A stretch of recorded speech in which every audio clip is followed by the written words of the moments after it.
So, I want to welcome everyone. Thanks for registering for this unique event. So this event is hosted by one of our subcommittees in the Global Neurosurgery Committee of the World Federation of Neurosurgical Societies. And in our recent and first international conference in Pakistan, one of the priorities we identified for the global neurosurgery movement was to advance research in global neurosurgery, and really considering some of the foundational ideas even in global health and global surgery in terms of the research agendas that have been put forth by those movements. So we'd like to focus in this area, and there was an ask for a journal club from many of our committee members that focused on this issue. Okay, so the panelists in today's conversation are all members of the committee, the subcommittee on research, okay, for the Global Neurosurgery Committee. Our presenting member will be Professor Franco Servadei. And I'm going to attempt to introduce him briefly before we get started. Okay, so Professor Servadei, first of all, well known and maybe known to everyone who's attending the conference today, certainly all of our panelists. He was born in Foley, Italy, and completed his medical degree at the University of Bologna, where he graduated cum laude in 1976, and then completed neurosurgery training and was certified by the European Association of Neurosurgical Societies in 1985. And throughout that period, he accrued training and practice experiences in Sweden and the UK.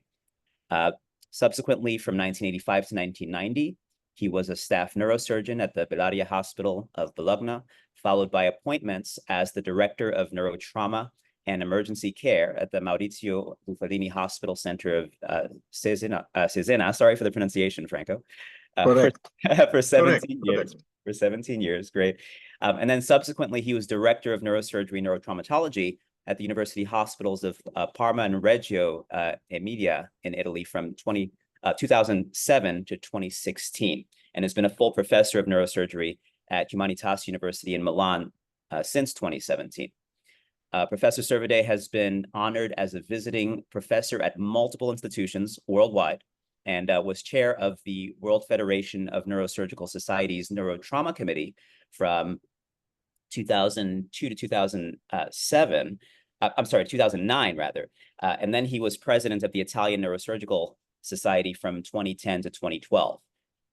Many of us know Professor Servadei as one of our more recent presidents, the president of the World Federation of Neurosurgical Societies from 2017 to 2021. And this was the time when I met him as a global neurosurgery fellow at Harvard's program in global surgery and social change during my travels in that role. For the past decade, he's been an invited speaker to over 70 international meetings in all 5 continents of the WFNS, an organizer of 6 international meetings himself, a reviewer and editor for multiple distinguished neurosurgical journals. And then the reason why we have him leading this segment today is he's been a champion of the global surgery and global neurosurgery movements, and actually a catalyst in many ways for the global neurosurgery movement, as he became president-elect of the WFNS in 2015, which was the year that the Lancet Commission on Global Surgery released its groundbreaking report, Global Surgery 2030. And as an internationally renowned expert in neurotrauma, he has been one of the leaders in helping us to appreciate neurotrauma as perhaps the most significant neurosurgical disease burden worldwide. Okay, so with that introduction, I'm very pleased to present Professor Servadei, and we're looking forward to an interactive discussion, not only with our panelists, but if you're one of our many attendees today, please feel free to submit questions by the Q&A function or chat, and we'll try to get everyone engaged and interacting about these papers today. So with that, thank you, Frank.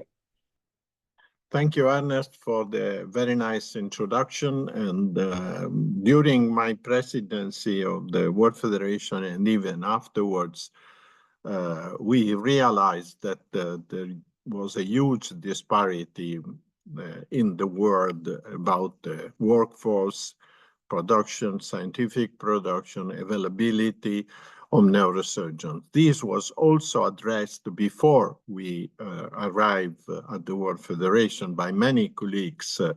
And also the World Federation spent a lot of time in organizing training courses, for instance, in Africa, in Morocco, in many other locations, supported by the WFNS Foundation. What was not in a way addressed is the scientific disparities between low-income countries, middle-income countries, and high-income countries. Scientific disparities led to inequities of straightforward. I give you a simple example. All guidelines are based on randomized clinical studies. Application of guidelines in countries which do not generate randomized clinical study is very difficult because we do have a limit. There is one part of the world who is publishing and another part of the world who is doing the job, who is working, for instance, with trauma, with emergency, and so on. So these disparities not only need to be addressed, but we need to find a solution to improve the quality of publication. And we need to fight against the vision that the world is divided into two parts. One part is rich, have all possible devices, publish and have time to collect data. That's key point. Another part of the world do not publish because there is no time to collect data. Our effort in this year has been increasing the collaboration between these two parts and improving the quality of the scientific output from that part. In the Middle Age, one of my let's say, long Italian predecessor, Galileo Galilei, said, whenever you don't have data, people will not know you. So if you don't publish what are you doing, the people will not know who you are and where you are. So now we need to discuss this issue. We start with one paper. Sorry, I just go to the paper and then I share the screen. Franco, let me know if you'd like me to share my screen also. I'm ready to do that. Well, I try to do the sharing myself. If it doesn't work, you help.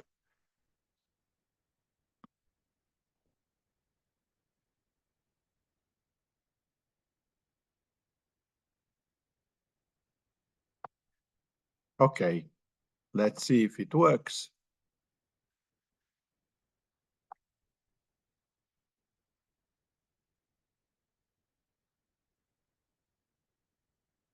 Do you see my screen?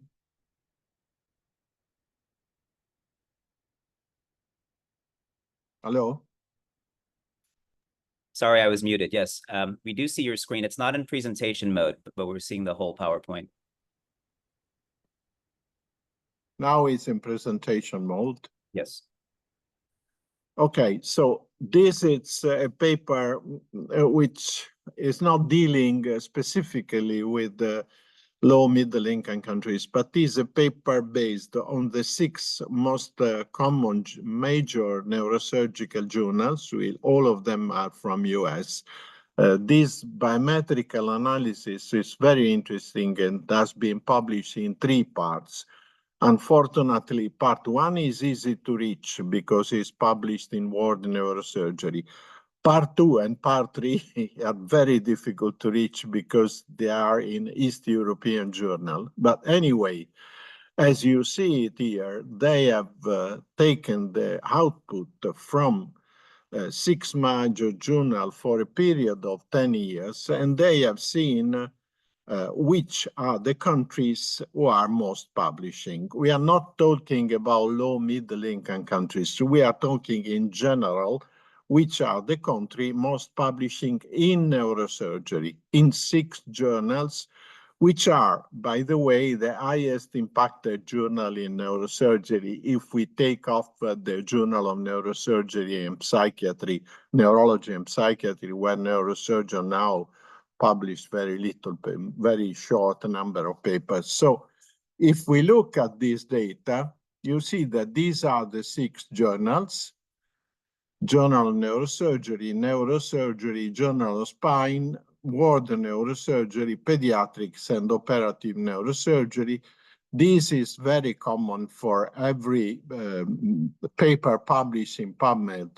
There has been a tremendous increase in the output production after 2017. You see that then there was a short reduction during the pandemic, but then now it's up again. And you see, these are the countries with the highest scientific production: US, China, Japan, Italy, Germany, Canada, Korea.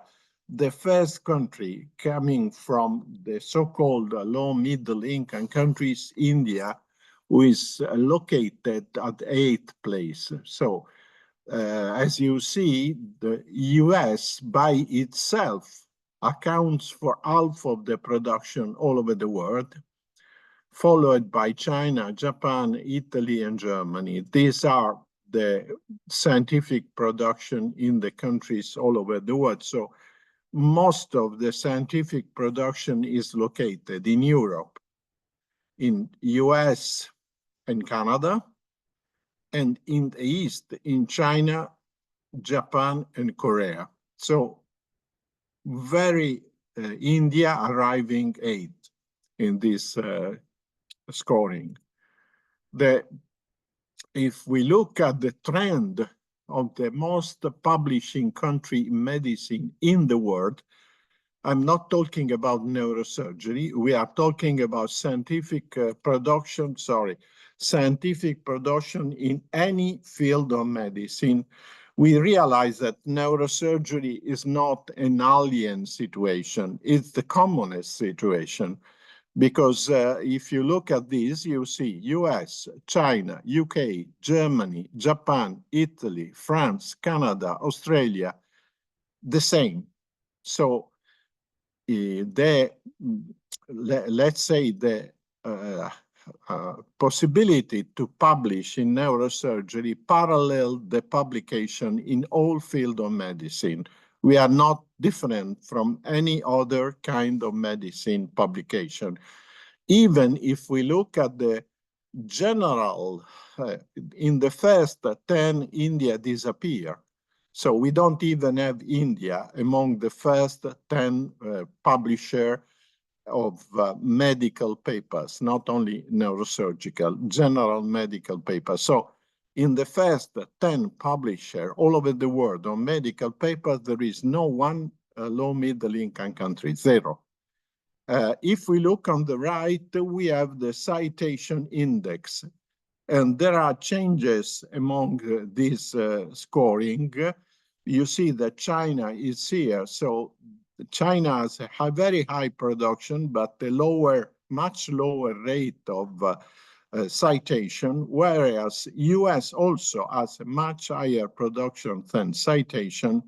And Canada, for instance, has much higher rate of citation than production. But basically, the concept remains the same. If we look to find something like India here, we don't find it. So in the world, in medicine, is even worse than in neurosurgery. In the first 10 scoring countries for production and citation, there is no one low-income, middle-income countries.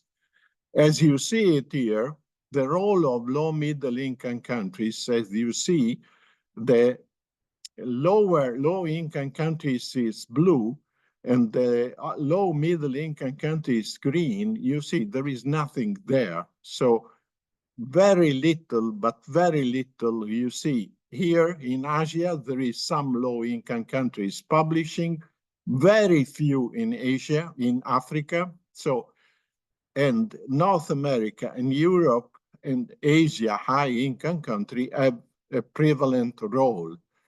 And you see that the same is here. Here you see on the bottom the production of Africa, which is flat, and the increase in production of the other countries over time. So basically, it seems that the production was not increasing over time. And if we look at the articles per 100,000 population, we see again that only countries that I nominated, you are here, with the introduction of Switzerland, Finland, Norway, and so on, but nothing changed in the India is the last one scored here among 15 countries. And also there is a clear connection between articles published according to the general income of the countries, the GDP of the countries. You see that the pro capita GDP is highly connected to the scientific production, as well as the number of neurosurgeons who are present. So we have a situation where the more neurosurgeons we have, the highest the GDP of that country, and basically the number, the more articles are published per 100,000 population. So we do have a straightforward connection between healthy countries and scientific publications.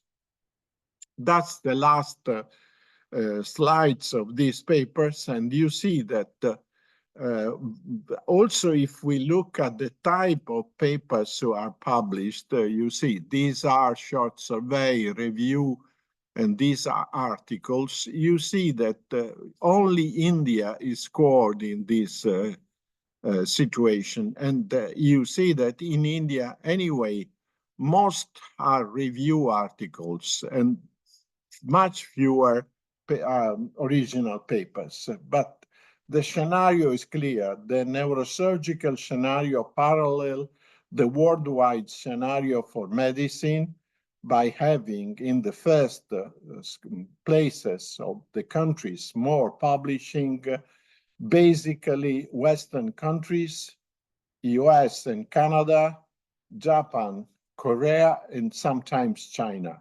That's the old scenario. Africa non-existing, basically. India being one part of this, we will see in our paper that the output from India is increasing over time, is getting a better quality. There is an increasing output in Africa in collaboration with Western institutions, but that's clearly not enough. So this, Ernest, is the scenario that is reported in this paper. If we wish to discuss it, then we can move to the other paper. Sure. We have a few of our panelists on also, so I just want to let you guys know. I saw Alvan. Actually, do you mind stopping your screen share for a moment, Franco? Yes, I just, yes. Wait a second. It should be okay now. It says that I'm not. Yeah, perfect. Thank you. So we have Alvan, April, and Ellianne are also on. So just want to acknowledge our other members of the research group in our subcommittee. So please, chime in any questions or comments. One comment I'll make first was in terms of the neurosurgeon density versus number of articles published. I agree with you. Certainly that graph showed a connection early on, but they said it was it wasn't statistically significant. My first thought just methodologically is that really what we want to be measuring if we're trying to understand the relationship between workforce and publications? Because you can have a very high density in a country with a very small population. And so, it's normal to expect a low number of publications. So perhaps some kind of either a sort of publication density metric would have made a bit more sense for that comparison. And I think we would have seen very clearly the link that I think is brought out at least at the lower edge of that graph. And then similarly, you could also have looked at just the raw number of neurosurgeons. That's one situation where the number of neurosurgeons total perhaps is more telling versus the, instead of the density. But what do you feel, Franco and anyone, is one, the major takeaway, but two, more importantly, the action there is for us to take from the standpoint of global neurosurgery in response to the trends in this paper? Well, my opinion, I will explain when we saw the paper afterwards. But the opinion is that there is a big need for collaboration, and there is a need to involve low middle income countries, authors in the projection, in the planning of the papers, in the data collection, not only in writing the papers, but from the beginning, because the methodology has to be exported. So we need people who will be able to publish by themselves, like is going now in China, in India. If you look at India, there has been a tremendous increase with good papers coming only from Indian authors. So we need to build up a process where the collaboration at certain point ends and everyone is able to go ahead by themselves. I don't know the others, what do they think? Yeah, thanks a lot, Dr. Servadei, and thanks, Ernest, for inviting us to this panel. I think Professor Servadei has really emphasized the most important thing, which is collaboration. Collaboration between institutions, between individuals, between organizations, North-South collaborations, as well as South-South collaborations, which is very vital. And I think in a lot of places, in clinical practice, in training, resource development, I think there's been some level of that collaboration coming up, but I think we need to do more. And most important, since we're talking about research, there should also be collaborations for research. That also helps to build research capacity. And not only that, but also in data management, data collection. Like Professor Servadei mentioned, the low number of neurosurgical workforce in many countries, especially low and middle income countries, means that the neurosurgeons there are overworked, and so they have no time for research, and that's the truth. There's very little time and little emphasis placed on research. In addition to that, there's also no funding for research, in those countries. So with collaborations, we could be able to get funding for them to be able to do the research, as well as still providing the clinical service that they are already doing. I think there was a question that Professor Servadei posed, before this webinar started, which may be, very germane to discuss at this point. Should a neurosurgeon be only focused in clinical work, or should he or she focus in research, or should they combine both? So I think an all-rounder neurosurgeon should be able to do both clinical practice as well as research, and such collaborations will definitely help to push that through in low and middle income countries. Yeah, totally agree. And along the lines of what you mentioned around grants, Alvan, we have one question from our participants. It's actually one of my medical students, Jolene Singh. She says, what do we think about the struggle in LMICs to obtain grant funding for original research? Perhaps this is an area that needs attention to empower neurosurgeons in LMICs to publish their projects. Oh, Franco, you're muted. I don't know if you're... Yeah, no, okay. Okay. So you mean research funding for publication. At the moment, as you see from the paper published by Alvan, it's there. The funding is coming from other institutions, is coming from Western institutions, is not coming from Africa. So at the beginning, surely, and well, for a long time, the funding should come from funding agency who are solid, because there is nothing worse than give funding from the beginning and then disappear. So we need continuity, and continuity means the funding agency are solid. that's at the moment, unfortunately, only collaboration can bring funding at the moment. Yeah, I totally agree with that.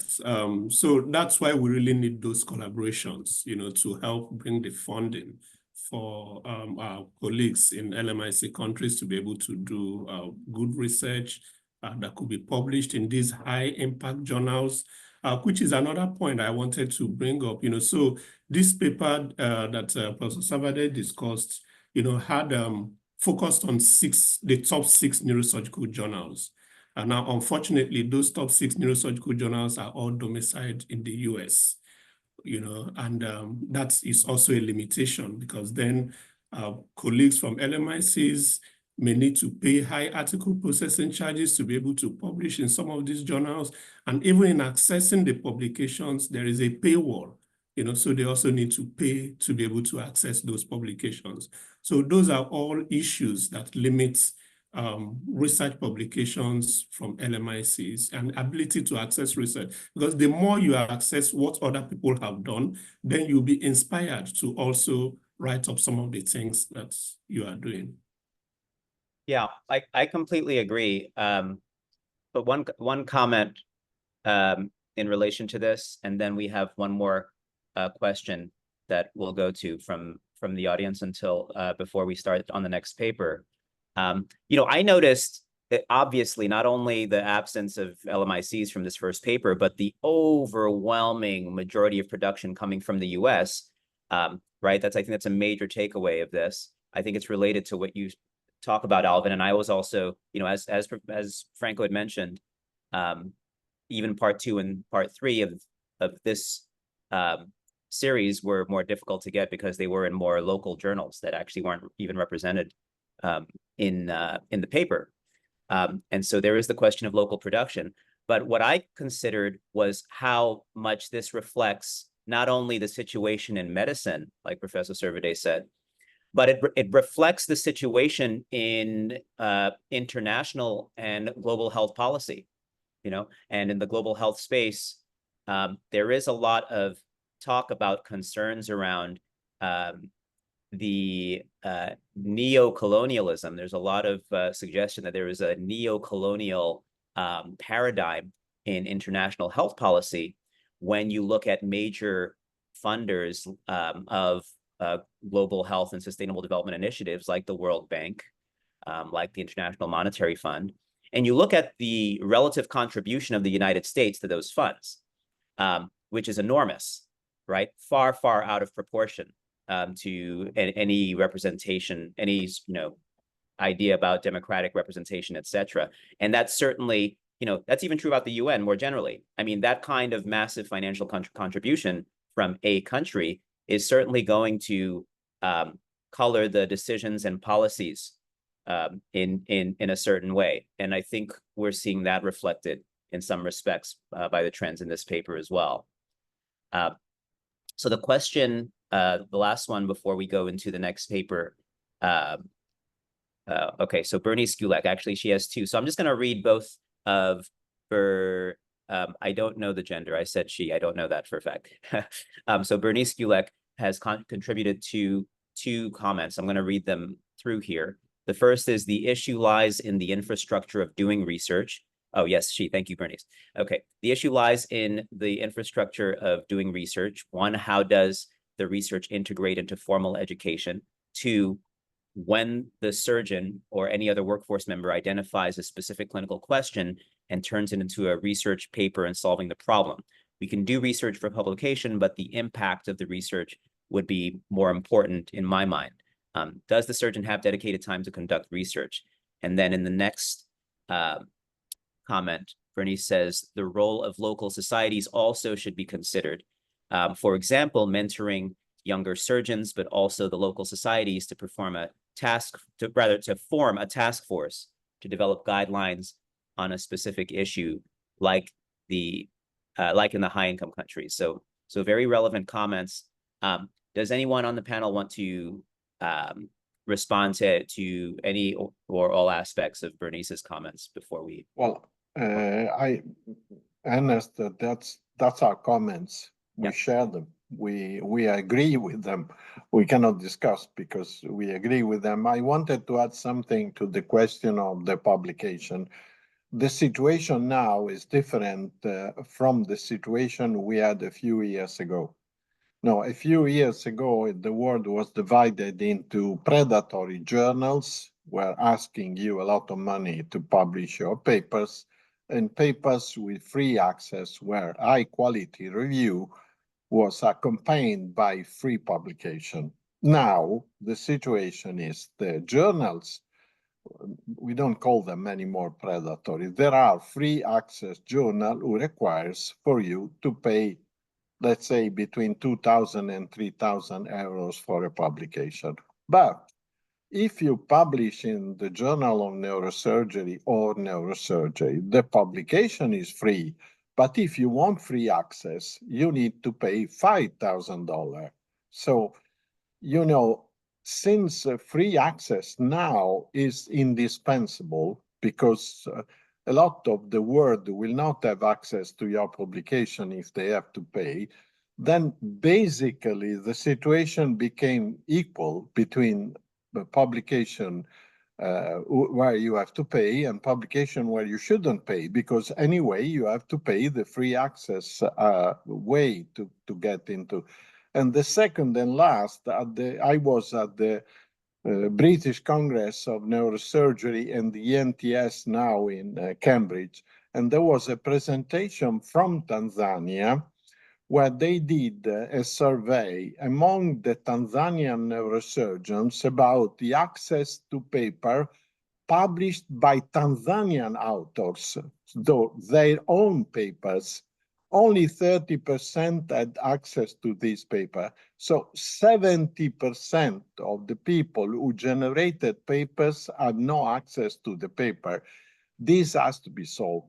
I mean, I don't think that is a big issue.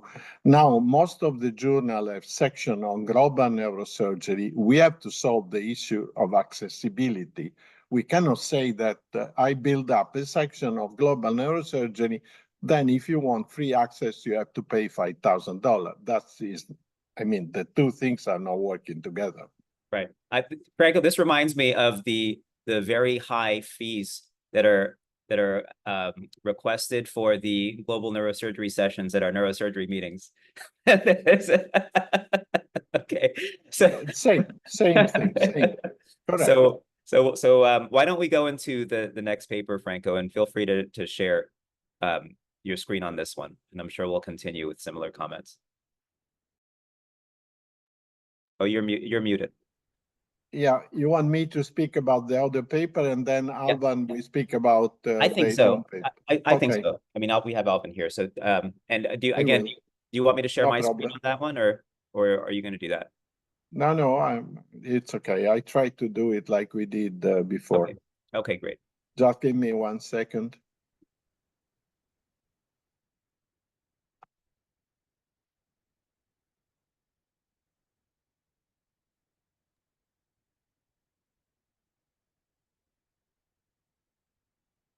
After this one, I will insist on comments from April and Ellianne, just to prepare them. So I think, well, I don't go to, give me 1 second. I prefer to go through the papers than going.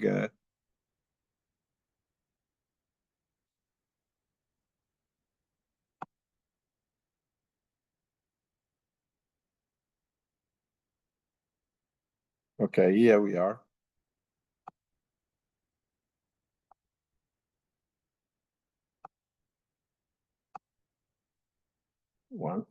Okay, we share the screen. Okay, can you see my screen? Yes. So this is the paper we published in 2021, where we did, let's say, first of all, when I became the president of the World Federation, I was interested to see the output of low middle income countries in scientific production. Basically, there were very few papers, so we collected a group, international group, as you see by the name here. There is Cambridge, my university, Indonesia, Pakistan, India. So we collected a group of people who was interested in looking at the publication from low middle income countries. And we published our first paper in 2019. The first paper was dealing with the production, the footprint production between 2015 and 2017. What we discovered, and it was clear to everyone, but it was never been demonstrated, that only 5% of the publication all around the world were coming from low middle income countries. Attention, well, I submit to the panel one key issue. What is the definition of a paper coming from a low middle income country? It seems easy, but it's not easy.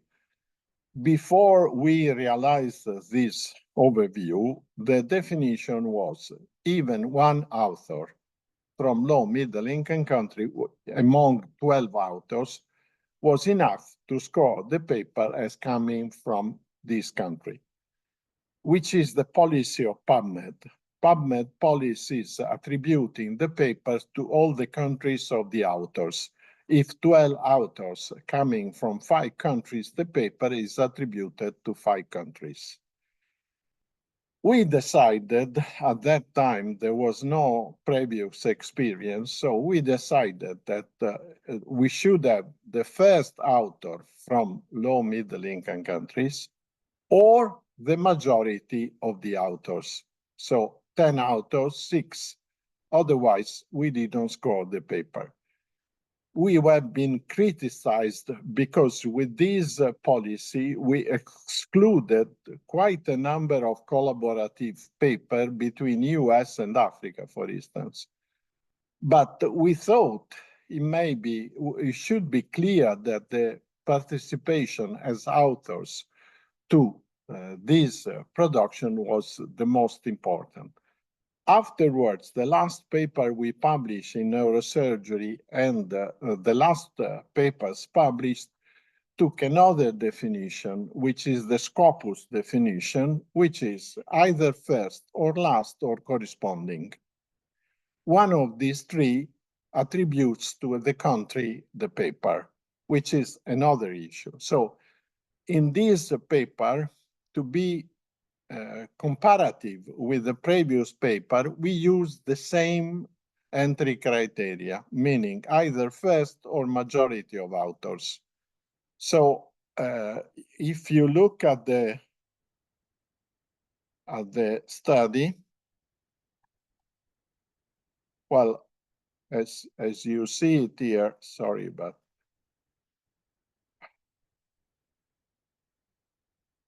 I cannot eliminate maybe here. Yeah, okay. Now it's okay. Well, we did the PRISMA research as usual. We identified 486 studies. The journal list, as you see it here, is different from the one we saw before. It's all the neurosurgical journals with an impact factor over 2 at the time in which the research was done. So we have also European Spine Journal, we have Acta Neurochirurgica, we had some few other journals, in particular European journals, as compared to the study you have seen before. But this is the shocking representation of the number of only 5% of studies were published by low middle income countries, and only 0.2 were published by low income countries. So as you see it here, the numbers, if we score 2018 to 2020 versus 2015 to 2017, the numbers are the same. So during this period, where I was the president of the World Federation. We had committees on global neurosurgery. We started to discuss the issue. We started to see that there was a problem, but the problem clearly is not solved because the number of publications remains the same, even if more recently there has been some increase. The other issue, it's the topics, the low middle income countries topics. You see it from the, here, there is a, no, what is it? Well, anyway, I tell you that the topics are basically mimicking the Western topics, not taking into, I mean, we know that in this country, one of the main issues are traumatic brain injury, spine brain injury, and pediatric neurosurgery, whereas the topics published are in most part tumors, skull base, and vascular, which are basically not on the top of the work they are doing. So there is a sort of mimicking policy towards the Western countries. And as you see it here, there is a clear Indian overrepresentation. Well, let's say India even increased between the two periods, and all the other countries have limited access. We will see that if we talk about collaborations, India is not on the top, obviously, because in India now has reached a level in which there is a possibility of self-publishing. They don't need other countries. But there is a trend towards an even better representation of India in these studies. And as you see it here, the most important issues are basically spine, vascular, followed by vascular and brain tumor. Trauma, both spine and brain are behind, even behind, let's say, others. And if you look, pediatrics is only 5% and hydrocephalus 2%. So the topics are not representing the disease who are present in this country and are not representing the workload of the neurosurgeons in these countries. And these are the various journals in the two periods, and only ward neurosurgery, spine, and focus increased the output of low middle income countries. All the other journals either remain equal or decreased. So there has been not much done. We have to say that after years, our study ended at the end of 2020. After this, both the Journal of Neurosurgery and the Neurosurgery have established a dedicated section to global neurosurgery, which were not there before. But this was done because it was clear before that there was an underrepresentation of low middle income countries in any publication in these journals, as you see it here. And I think the conclusion, it's from this survey, it's first, talking about global neurosurgery doesn't mean improving the capacity, or talking about education and research does not automatically mean that we solve the problem, obviously. Second, a more structured approach is required in journal, and what is needed is practical suggestions. We do have quite a lot of Western institutions. I just give you the example of the Duke and Cornell in US, of the Valencia University in Spain, of other institutions in China, for instance, who are collaborating with institutions in Africa or Asia since years. So what is needed is from their suggestion of what should be our practical work to help them not only to produce, but to have a better capacity of work in which the scientific production and research have a part as it is for us. So I think I can stop the, okay. Now I can stop the sharing. Awesome. Thank you. Thank you, Franco. Okay. Yeah, I think this is raising a lot of interest. So first thing I want to do is read a question that was asked earlier. So it was actually at the tail end of the last paper. May relate here. This is from Jonas Saint-Fleur, who asks, some US residency programs, especially neurosurgery, look to select students with a high number of publications. How much does this factor into the overall production of publications? Well, Ernest, this is you to answer. Yeah, absolutely. I do have a thought about this, which it raises a couple of things. It is a factor. I think it would have to be studied to understand to what degree it is, it's a major factor. But here's what I will say. In the US residency match, publications certainly are a factor, and even more so a factor for international medical graduates. Okay. Without moving completely into a question about physician migration, human capital flight, and concerns like this, which are also relevant, I think it is important to recognize that a lot of the applicants who are driving this publication record may be from countries that are very poorly represented in terms of global research productivity, but nonetheless, because of new institutional affiliations in the US, are driving up publication numbers. So I think this is a real factor that merits some attention. I see Hal Mangat with his hand raised. Hal, I'm gonna put you on audio so you can provide your comments or questions.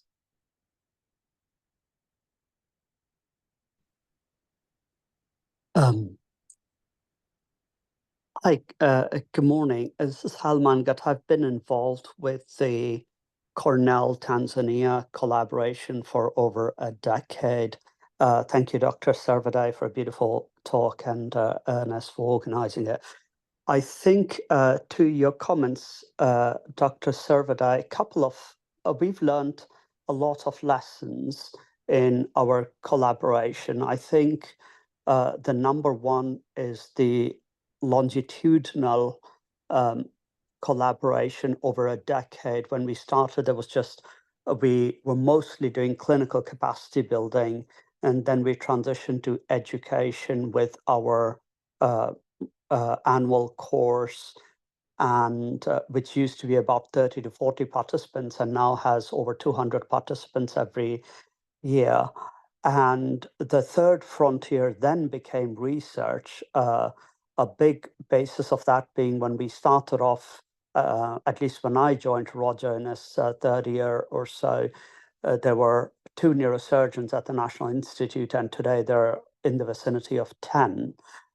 And therefore, now there is the time and space component of being able for the local faculty as well as residents to participate in research. So I think that's the one thing. The second thing we've seen is overcrowding of the space, as in now a directive has been issued that there's so many courses going on that OR cases were getting cancelled, that now no OR case is allowed to be cancelled. So there is a certain overcrowding of the space as well. Lessons learned, I would say, is we should have a paper coming out in Neurosurgery shortly, is how many papers that are published within Tanzania are open access and even accessible to Tanzanian neurosurgeons. So we did a systematic review, should be out in neurosurgery. Of course, the fraction's minimal. So going forward, we are trying to adopt a model that we only publish open access. The second thing is actually, we went through a spurt where we published a lot of papers. And then I think we've done the full circle coming around to saying, are we publishing impactful, meaningful papers? And then I'll leave it with number 3, which I think also warrants a discussion in this whole sphere, is how do we define authorship? So the fine balance between looking good and providing gift authorship versus respecting journal guidelines for authorship. And we are trying to move towards the group authorship model where we name the group and we have the main authors who've done the bulk of the work on behalf of the Cornell Tanzania group. And I think that is something I would like to hear your thoughts on, is how do you define the authors and whether moving towards a group publication model is a good idea. Thank you. Sorry, that was a long one. Well, if I can quickly answer to a difficult answer, very difficult. Well, I think the way in which you have been working in Tanzania is an example. So you did a very good job. Many of your papers have a follow-up with practical suggestion about how to improve the situation. And this also is important. The issue of the authors in the papers, as you see, as we discussed before, is a big issue. Ernest, one thing we can do is promoting a common definition. There is no accepted definition of where is the involvement of low, middle income countries in different papers, in which percentage are they prevalent, what should they do, and Alvan will show you soon the papers on global neurosurgery, and let's say over 20% of these papers have no authors from low middle income country, and the majority have only one author. So we need to establish a common definition of contribution of low middle income countries to collaborative papers who is not there. So I think one body like our body, like the Global Neurosurgery Group of the World Federation, can discuss and exit with the proposal of a common definition, which should be used in the future to publish papers, because we gave our definition. The papers from Cornell have one other definition. The paper of Alvan has another definition, but because there is no one well accepted. So that's my proposal. Can I enter in this? I just want to comment because I don't understand what Professor Servadei is meaning with a definition for authorship. What do you mean? It's a guideline? No. Or am I not understanding what? When we are collecting papers, when we started to do the collection of paper from low middle income countries, we don't know what to collect. There are papers with 12 authors, one from Africa and 11 from US. Is it a paper from low middle income countries or not? There are papers where only the authors with corresponding is from low middle income countries. All the others are not. So I think, Ellianne, we need to establish a common definition. Otherwise, we cannot compare different studies because we don't know what we are collecting. Yes, I understand. Okay, now I'm following. Yes, and that will be very difficult to do because an affiliation to a hospital doesn't automatically mean that someone is from a low middle income country or not, or has a different background, identification, etc. So that will be very difficult to make, but yes, there needs to be a start in making guidelines, I think. Well, many journals now requires you to state where you are based. So, for instance, I come from Tanzania, but now I am at the Cornell University. Yeah. Many journals now, I'm reviewing papers, they ask you, it's mandatory to tell where are you, if you are there or if you are there. But this is something that needs to be discussed, I agree. So many interesting points. Hal, I'm going to promote you to panelist if you're able to stick around for the rest of this. You know, and then I think April has a comment to contribute here. So before I go to April, you know, the first thing in terms of advancing a common definition for authorship, Franco, I'm on board with this. I think, and you know, Hal and I have discussed this actually relatively recently.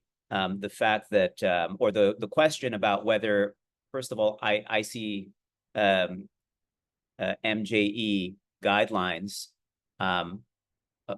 you know, accurately represent what should be considered authentic, you know, authorship and contribution from low and middle income countries. And I think it's certainly worthy of review and discussion. And I would also favor this. And I think this is one thing that our research group can take on and start to advance. You know, that's the first issue. The second issue is in terms of how we're doing it. You know, I would say that the positions of influence in a paper, right? And the positions that represent where the grant funding is coming from, who really did the writing, you know, how this was conceived. I really think that comes down generally to the first author, you know, plus or minus the second author. So I'd say the first couple of authors, and then the senior author, of course, you know, who is very often the corresponding author. And so, you know, when you look at it from that perspective, if you have a paper with 12 authors, right? And then of those 12 authors, 8 of them are from LMICs, but the first author and the senior author are from the US, I hesitate to call that paper coming from, you know, an LMIC. I think this is also very important to consider. And I'm not, you know, saying it should be one way or the other, but this is an important discussion for us to entertain as we're thinking about how do we want to promote you know, qualifying a paper as coming from LMICs. And then the last comment I'll make is with respect to the work Hal mentioned that they were doing in Tanzania, and the fact that Tanzanians rarely even have access to papers on research done in their country. I experienced this directly in the work I did in Haiti. You know, when we published on the neurological and neurosurgical disease patterns at 3 referral centers, it was important work because we had a sample of over 7,000 patients and felt that we were actually getting a real view of acute care neurological epidemiology in the country with that data. And it bothered me that most Haitians couldn't access that. And so I asked World Neurosurgery to relax the copyright of that paper so that I could use that data in a publication that I subsequently prepared in French and published in Haiti's local medical journal, Infochir.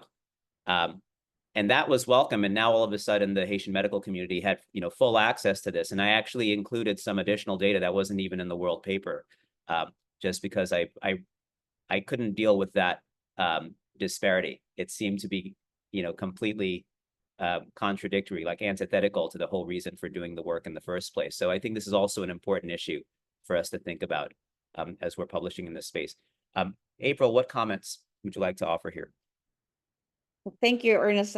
Thank you for including me in this panel discussion, and thank you, Dr. Servadei, for that very insightful talk. So, so I was listening. I think the perfect segue was that from your last comment after when you ended the discussion of the paper, you talked about what are we supposed to do, and I think the main thing here is, at least for us in Mission Brain, we're looking at it from a structural point of view, a systems-wide approach. From our experience, I mean, my personal experience, I grew up in the Philippines, and research was never an emphasis. So you weren't really provided with the skills on how to do research. And we found that that's pretty common in a lot of LMICs. So for us, for example, we started a research peer mentorship program to really take those from basic or without any kind of research experience. And Ellianne is one of the mentors there. So I think that's one way to address that, is really structurally, is there emphasis on research in a lot of the education that's being provided in LMICs? And I would hazard to guess that there isn't, for many different reasons, right? Resources, or even the sort of the idea that what is the point when we're not going to be able to publish, or the research that we're going to do is not really going to change anything. So I think there's a lot of that barrier to first consider. We have to be able to put emphasis with that. That's something that we also heard in our partners in Mexico. So there's not a lot of research. There's mostly the emphasis is on clinical rather than any kind of research for neurosurgeons or for the students. And then there's availability of mentors. So when we started the peer mentorship program, we had close to, I think, about 200 applicants. And we couldn't really find enough mentors to cover that. So we had to cut it down. Then we found out later on that there was a lot of interest from other people to become mentors. So I think that's one way also, is to have that collaboration to really pinpoint who are the potential mentors and mentee in all these relationships, right? Not maybe just institution to institution, but on a wider scale within the Society of Neurosurgeons or Neurosciences. And I'm a nurse by practice, and by extension, that whole thing as well. And then you look at the mid practitioners in the mid range of that whole structure, the junior attendings and all that. So there's no financial support. There's really isn't, and I think Dr. Alvan said about the time that's needed for research. In the US and high-income countries, there's research time and clinical time. And that's not necessarily the case. And we have to look at structurally government support, institution support for a lot of the neurosurgeons practicing in LMICs. Is there really an avenue for that for them? So how, and then Ernest, you talked about policy. So how does that sort of play into that? And what can policy do in terms of, for example, we're talking about capacity building a lot these days, right? So how does that factor into advocacy in terms of the governments that want to support neurosurgical capacity building? And then there's journal application barriers. So I think Ellianne and I were in a very interesting lecture from an editor, a neuroanesthesia editor, about some of the criteria, right? So I think there's still a huge sort of issue in terms of gatekeeping and who gets to apply, what are the necessary steps to apply. There's also the perception that editors have a selection bias in terms of what names or authors appear on a paper that's being, submitted for publication, right? Whether it's a well-known one or not well-known one. And one of the things right now that I've had to grapple with in overseeing our peer mentorship program is also the idea of, okay, how do you balance the output, just the quantity over quality? So obviously those who are starting out will probably try to just be able to write papers and then there are going to be those who are going to be able to have quality papers. And then so you'll have people, well, this one gets more citation because it's quality paper. Yeah, but that's also from someone more well established. So I think we have to sort of make some room for that. And then I also would like to comment, and this is more of a question actually, but maybe before I do that, I think it's been discussed already, the higher structure, right? The journals, the high income countries, I think has a lot, the onus falls on a lot of them in terms of being able to really open this up. If we're going to address disparity, I think it has to come from there a lot of times. So what is the buy-in, right? Because obviously we have to go to these people, to the gatekeepers and the journal editors and all that. So what's the buy-in? And even I guess the thing is, it's all sort of new. Even global neurosurgery as a specialty is fairly new, and we're advocating for that. And then finally, I think when I was intrigued by topic mimicking, the mimicking of topics of a lot of, it was pointed out in the paper that was discussed. And I wonder whether, is it because, I wrote down my notes here before I forget, is it because of the criteria, or at least a perception of some criteria as to what major journals might accept? So then, of course, if I'm an inexperienced journal researcher, and I'd really like to have, I think, motivations are different motivations, right, for writing a paper. One is really the altruism and the idea to have impact. The other is to boost your career. So the perception that maybe a lot of those high-income country topics are going to get me published, then of course there's a migration towards trying to do those topics. And then the mentor interest. I mean, a lot of those coming from LMICs, when they publish papers, are being mentored from HIC authors, right? So then whatever their mentors' interest, or even the grant funders' interest, I think those are some of the things that really need to be considered. There's also the language issue, right? We touched on that a little bit, Ellianne, I think, if you recall, about the barriers of non-English speaking countries. So I think there's a lot to consider, but at least from our standpoint at Mission Brain as well, what we're trying to do is, now we're looking into, when we grant scholarship grants for those from LMICs, we really want to consider, or even those from HICs who are working in LMICs, that authorship and addressing research diversity is an emphasis for us. So I think that part of advocacy for nonprofits like ourselves, or societies like the WFNS or the GNC, I think goes a long way in supporting the efforts that we're,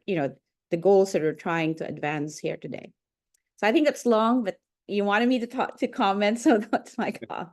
No, that was great, April. Thank you. I took some notes from your comments, because on your comments, we could probably design every one of our following journal clubs, because you raised some really important issues. And the work you're doing at Mission Brain, particularly around mentorship and research capacity development, is also a form of advocacy. It is one potential reply to a question in the chat from Fleury Volsi. I'll read this comment and question. Fleury says, India is the country with the most contributions among the LICs/LMICs. What do you think is holding back the other LICs/LMICs from publishing more? And what practical steps should we take to help them increase their research output? We should look into what strategies India has put in place and see how we can replicate them in those other countries. So, I think we've been hearing about some important strategies, certainly around addressing this structurally, the way you spoke to April with the mentorship program. We've talked about the importance of collaboration, and I don't think that can be emphasized enough. But I was also particularly interested in India and how India showed up over the course of these first two papers we looked at.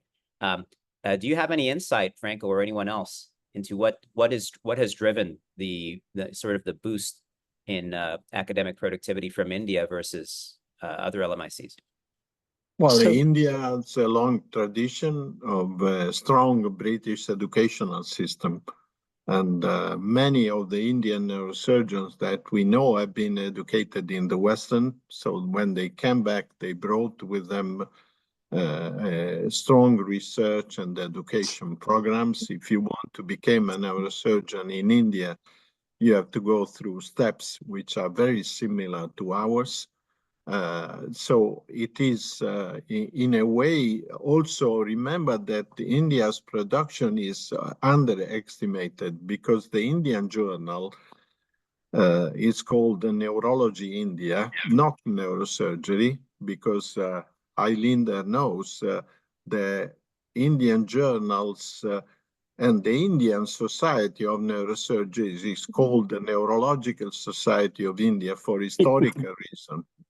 But for this historical reason, when you review neurosurgical papers, this journal is out because it's not in the list of the neurosurgical papers. So I believe that India, and if we look at the collaboration between Western countries and low middle income countries, India is decreasing because India has already got the possibility to publish and do research by itself.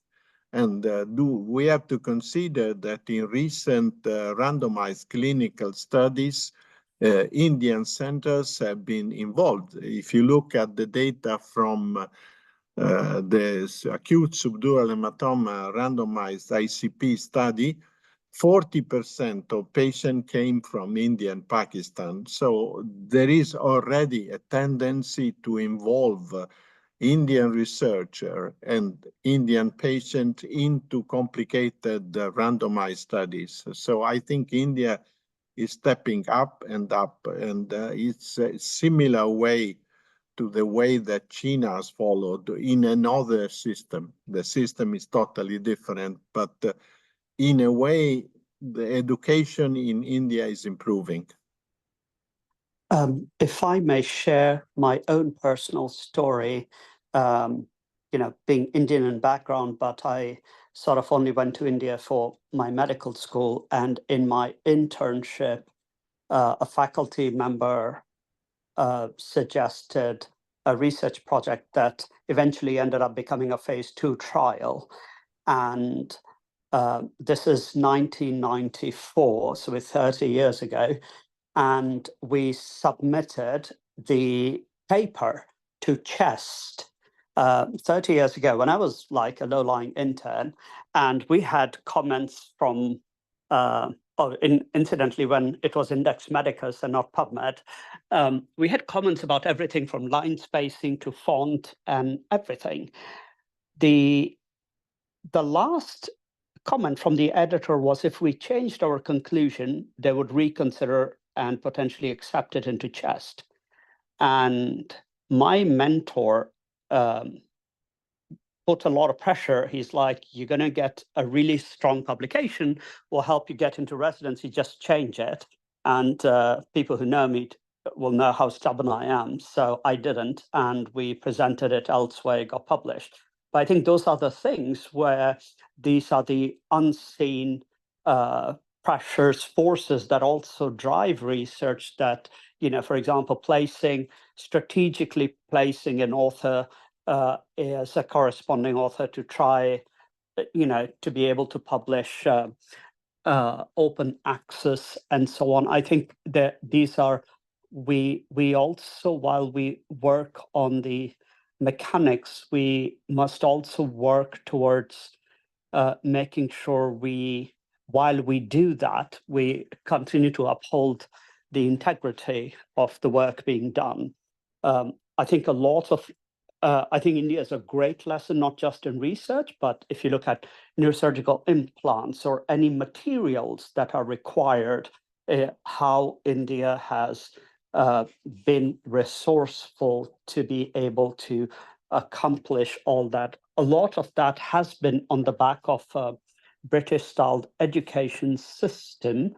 However, that probably held a lot more water till about 20 years ago, since when laws changed.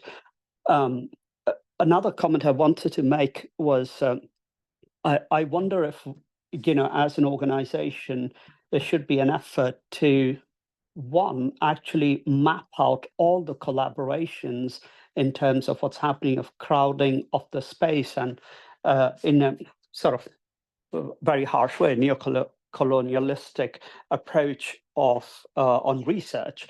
And then the JME guidelines are based on, for example, the Western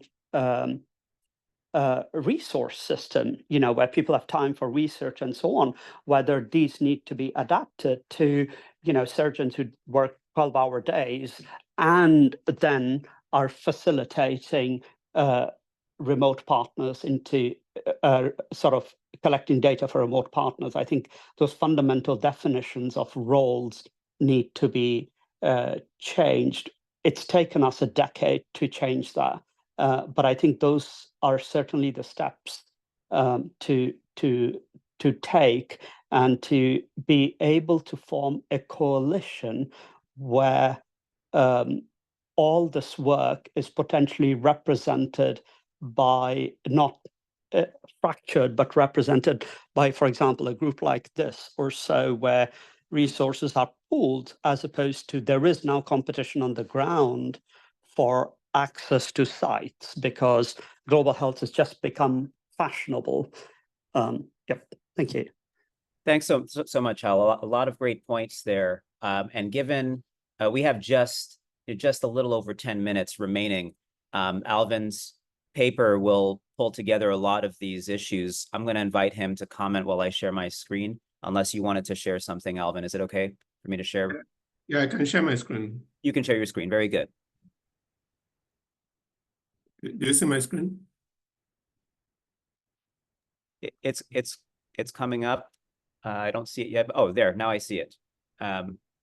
Very enlarged. Yes.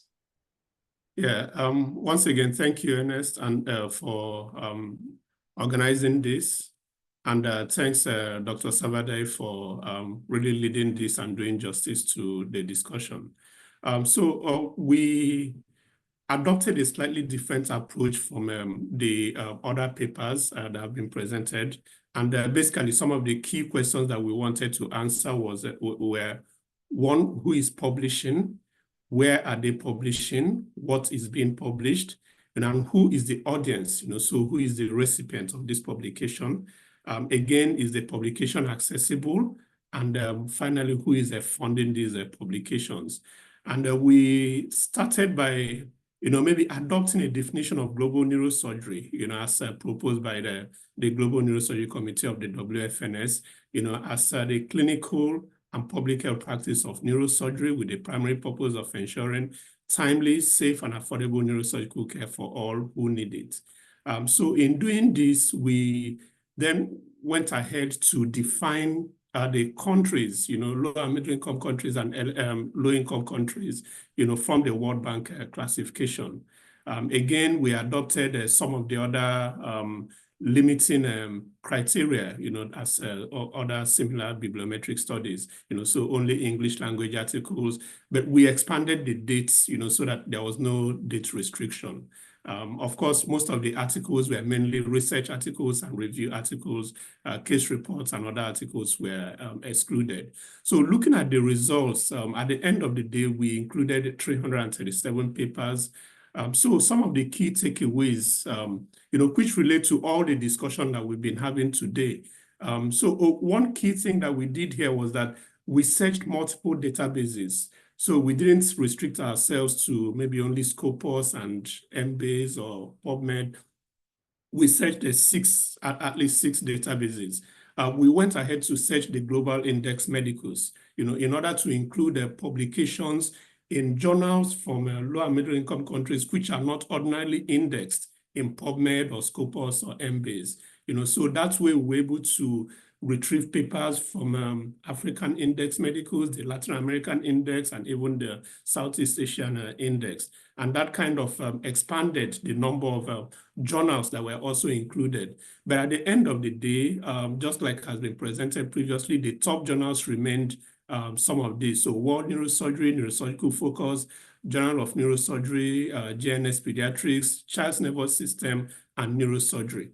So some of these journals had not been previously mentioned before, like Child's Nervous System and Neurosurgical Focus, but because of the expanded search that we did, which pulled in multiple publications from all these other indexes, they somehow came on board.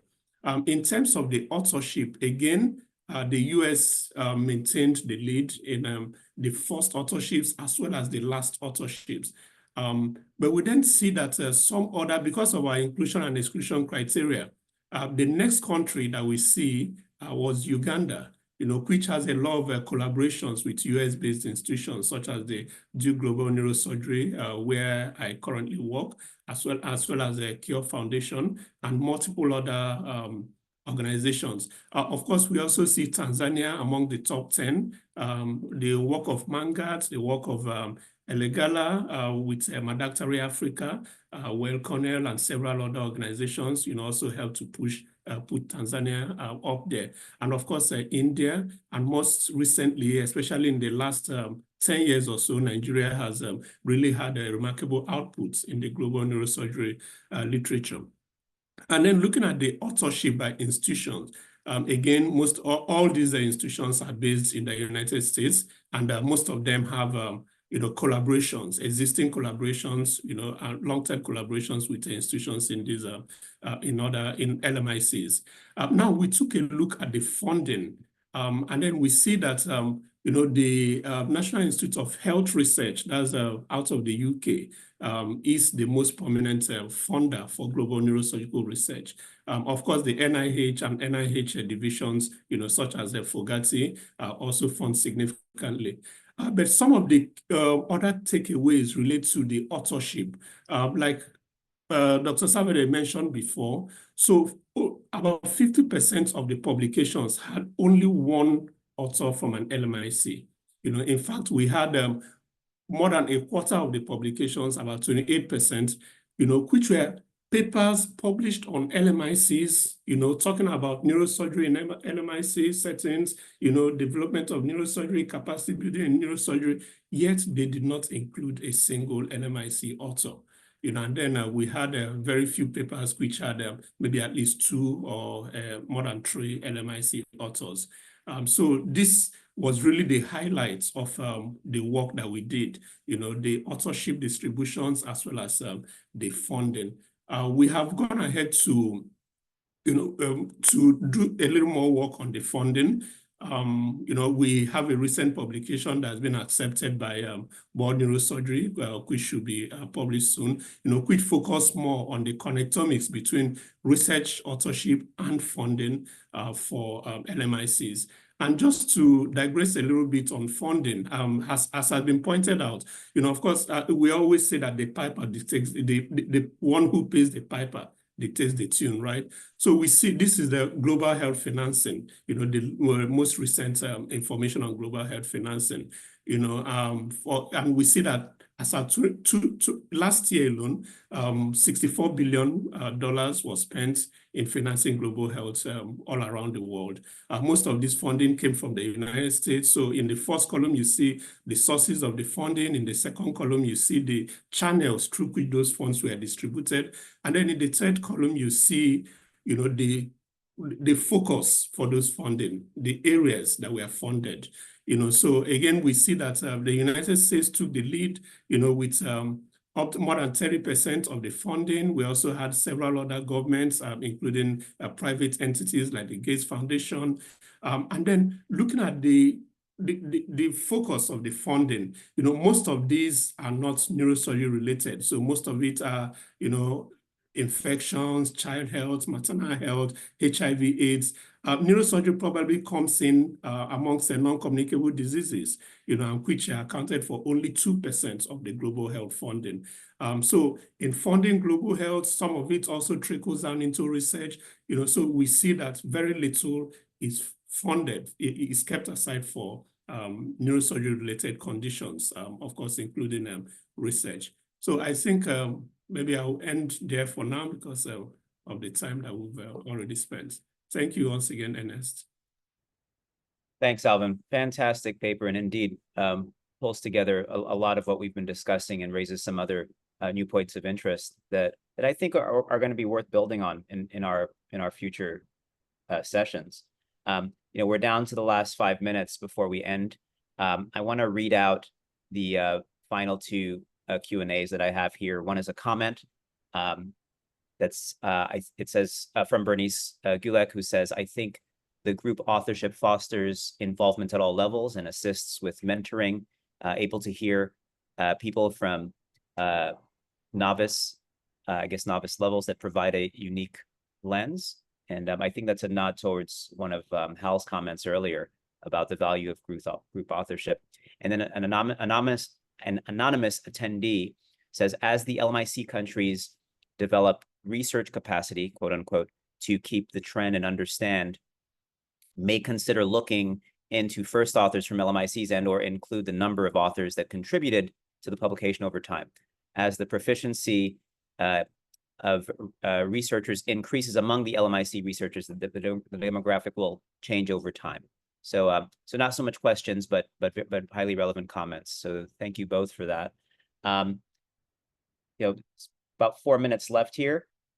Franco, may I invite you just to make some concluding comments, and then we can wrap this session up. Well, I think, Ernest, I made the introduction, you made the conclusion comments.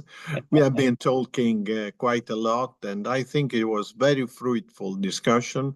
Many points who came out are on the table of people publishing and trying to get the data collection. One thing which is not been, I think, because of me and many properly addressed is data collection, because publication on personal experience needs data collection methods, needs a simple core data set, for instance. Which data are we going to collect? And this is where the Western countries can help. We have the methodology, we know how to collect data, we know for experience in which field these data are important or not. And I am reviewing papers for many journals on neurotrauma, and very often they go out of the track. They are collecting data who are really not useful, and they are not collecting the core data that we use in the Western countries to publish. So it doesn't matter that we are right or wrong, but if you want to compare your data with the other data, you need to move on the same track. That's my last suggestion, and I leave the last word to you, Ernest. Thank you. Appreciate that, Franco. You know, 2 minutes, so we're going to close this out. You know, thank you to everyone for your participation. This was a very lively discussion, participation both from our panelists and our attendees. You know, thankfully, this is not a one-time deal. This is an inaugural session for a series. And, you know, I think what we did is actually defined a prospective agenda for our upcoming talks. You know, we talked a lot about the lack, you know, the major research and data gap, to your point, Franco. So the data gap from LMICs, defining authorship, topics of publication, which is a whole other issue, and the mismatch between actual global neurosurgical disease burden and what people are publishing about and why that might be, entry access concerns, structural concerns, promoting collaboration, grant seeking, language issues, and so much more. So I think this was a very fruitful discussion. Thank you all for your engagement and your participation, and looking forward to having more such journal club discussions in the next couple of months. So with that, you're very welcome. Take care, everyone, and enjoy the rest of your weekend. Bye-bye. Thanks. Bye. Thank you. Thank you all. Bye-bye.